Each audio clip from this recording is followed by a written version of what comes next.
जय बाळूमामा, जय श्रीराम. शेतकरी मित्रांनो, आज बघताय आपण व्हिडिओच्या माध्यमातून मी रोज मुलाखती देत असतो. आज सगळा देश ऐकत असतो. ह्या पद्धतीने बऱ्यापैकी शेतकरी शेती करत असते ती. पण आज हा निसर्गाचा लहरीपणा, आलं म्हणजे किती आबळ येते, आलं म्हणजे किती पाऊस पडतोय, नाही म्हणजे काहीच नाही. आज जून, जुलै, ऑगस्ट लागला तरी अजून पावसाचा कुठं पत्त्या नाही. कसलाच पाऊस नाही. पाऊस किती आहे? शर्ट आणि बनेल, वरचा शर्ट वाला होतोय पण आतल्या बनेला धक्का लागत नाही. अशी जर परिस्थिती असेल तर शेतकऱ्यांनी कसं जगलं पाहिजे? खताचा दर गगनाला भिडल्यात आहे. औषधाच्या दराची काय परिस्थिती आहे? लेबरच्या रोजंदारीची काय परिस्थिती आहे? आणि मग एवढं ही होऊन जर ह्यातनं जर शेती कशी पिकवायची हे जर बळीराजाच्या मोहरात जर संकट उभं असेल तर आपण कसं जगलं पाहिजे?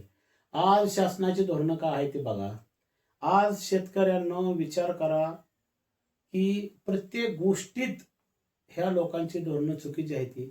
त्यांना तुम्ही काय करताय ह्याचं काही कोणाला पडलेलं नाही.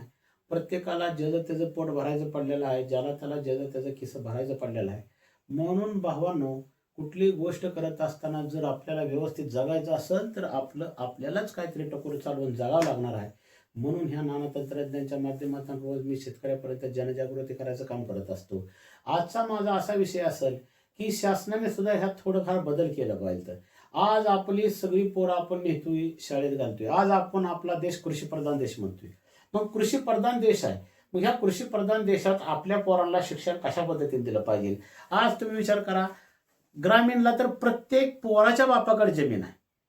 आणि मग जर ह्यात जर काय शिक्षणच नसेल ह्या पोरांना, ह्यातलं जर काहीच नाहीच कळलं तर ह्या पोरांनी परत शेती कशी पिकवायची? आज नोकऱ्याची तुम्ही परिस्थिती काय आहे बघताय. आज 5%, 2%, 10% पोरांना नोकऱ्या नाही त्या भाऊ. मग 5 आणि 10% आणि 15% नोकऱ्या लागल्या, ह्या बाकीच्या 70, 80%, 85% पोरांनी करायचं काय? मग ह्यांना काळानंतर घरी आल्यानंतर दुसरा पर्याय काय आहे तर शेती. त्याला काय जोडधंदा असेल, दूध धंदा असेल, ह्याच्या व्यतिरिक्त त्याला दुसरा काय व्यवसाय आहे का? नोकरी तर मिळत नाही. आज नोकरीचा दिवस बघताय 10,000, 15,000 लाखानं पोरं बाहेर पडते, ह्यांना नोकरी कुठं नाही येणार. मग आता मुद्दा राहतोय ती शेतीचा. मग शेती प्रधान देश आहे आपला, कृषी प्रधान देश आहे आपला. मग शासनाने ह्यात काहीतरी बदल करून हा शेतकऱ्यांच्या मुलांसाठी एक त्यात धडा काढावं आणि ह्याच्या माध्यमातून प्रत्येक पोराला पहिलीपासून शेवटपर्यंत शेती कशी पिकवली पाहिजे ह्याच्यावर पण थोडं धड द्यावं होतं. ही जर शिकविलं, आज आपली पोरं ॲग्रीला घालतोय कशासाठी? शेती व्यवसाय, शेतीसाठी काय शिक्षण आहे ते ॲग्री. मग प्रत्येकाची पोरं ॲग्रीला घालतोय का? आज 5% पोरं ॲग्रीला घालत, मग 95% पोरांनी शेती करायचीच नाही का? आज 5% पोराला तुम्ही ॲग्रीच्या माध्यमातून शिक्षण देताय, म्हणजे 95% पोरांनी काय करायचं? 95% पोरांनी शेती शिकायचीच नाही का राहिलेली? फक्त ॲग्रीच्याच पोरांनी शिकायची. म्हणून शासनाने ह्यात बदल करून खोलात जाऊन ह्याच्यावर शेती कशी पिकवली पाहिजे ह्याचं धड पहिल्यापासून जर शेवटपर्यंत शिकवलं तर नाही नोकरी लागली तर पोरांना घरी येऊन शेतीचं साधन काहीतरी होईल. आज आपली पोरं पारंपरिक पद्धतीने शेती करत असते ती. आणते ती, नांगरते ती, सरारात खत आणून विस्कटून देते ती, पाणी सरारांना सोडून देते ती, गुडघाभर सरे काढते ती, त्यात कांडे दाबते ती, गुडघाभर पाणी भरते ती, नको त्या टायमाला कुठं बी मटेरियल कसं फेकून देते ती. पहिला डोस महिना 2 महिन्यांनी देते ती, पकी खांदी 4 महिन्यांनी काढते ती, आणि 4 महिन्यांनी पकी खांदी केल्यानंतर तिथं वर्षभर जर उसारांना ठेवला तर बाबा त्याला चिमटभर खाऊ घालत नाही. तिला का असं नका करू. त्याची गरज ओळखा, त्याची खात्याच्या मर्यादा ओळखा, त्या खाताचा दिवस, त्याचा पॉवर किती दिवस चालते हे ओळखा सगळ्या. म्हणून शेतकरी बाबांना नाना तंत्रज्ञान नेहमी काय सांगत असतं, बाबा हो, ऊस दाट लावू नका, सरी सोडून ऊस लावू नका, 6 फूट जोडवं, 12 फुटी पटा, 1.25 फुटा रोप, प्लेन रानावर ड्रेप हातरा, 1.25 फुटा रोप लावा, 6 फुटावर 2 पट ड्रेप हातरा, 12 फुटाचा पटा मोकळा सोडा. 12 फुटाच्या पट्यातनं हवा खेळती राहील आणि 12 फुटाच्या पट्यातनं हवा खेळती राहिल्यानंतर 6 फुटातला ऊस वर जाईल आणि परत दुसऱ्या स्टेजमध्ये 6 फुटातला ऊस त्या 12 फुटात याला. मग परत मधल्या 6 फुटाच्या पट्यात हवा खेळती राहील आणि मधल्या 6 फुटाच्या पट्यात जर हवा खेळती राहिली तर त्याला ऊन, वारा, सूर्यप्रकाश चांगल्या प्रकारे मिळेल. आणि खत व्यवस्थापन करत असताना समजून चला, एरिया जमान 3 ते 5 दिवस असतो.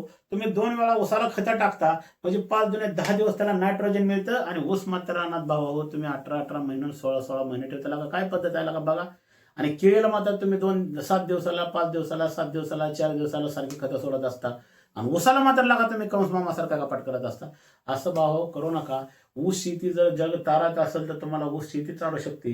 आज जगात साखर कुठनं जात असेल, किती देशात साखर जात असेल, राज्यात साखर जात असेल, आपल्या महाराष्ट्रातनं, आपल्या देशातनं.